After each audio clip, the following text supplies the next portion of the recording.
அண்மை செய்தியை பார்க்கிறோம். 2025ஆம் ஆண்டு வேதியியலுக்கான நோபல் பரிசு 3 பேருக்கு அறிவிக்கப்பட்டிருக்கிறது. ஏற்கனவே மருத்துவ மற்றும் இயற்பியல் துறைகளில் நோபல் பரிசு அறிவிக்கப்பட்டிருந்த நிலையில் தற்போது வேதியியலுக்கான நோபல் பரிசு என்பது 3 பேருக்கு அறிவிக்கப்பட்டிருக்கிறது. ஜப்பான், ஆஸ்திரேலியா மற்றும் அமெரிக்காவைச் சேர்ந்த 3 விஞ்ஞானிகள் இந்த நோபல் பரிசை பெறுகிறார்கள். கூடுதல் தகவல்களோடு செய்தியாளர் சுசித்ரா இணைந்திருக்கிறார். அவரிடம் பேசலாம். சுசித்ரா, இப்போ இந்த விருது பெறக்கூடிய 3 பேரும் யார், விவரம் என்ன?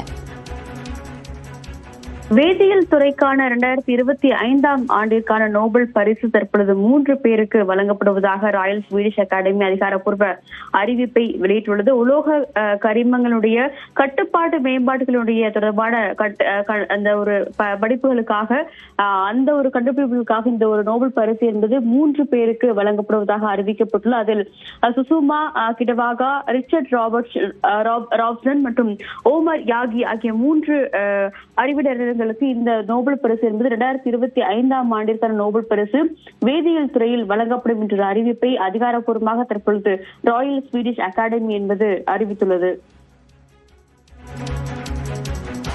நன்றி சுசித்ரா, இது குறித்த விவரங்களுக்காக. 2025ஆம் ஆண்டு வேதியியலுக்கான நோபல் பரிசு என்பது 3 பேருக்கு பகிர்ந்தளிக்கப்பட்டுள்ளது.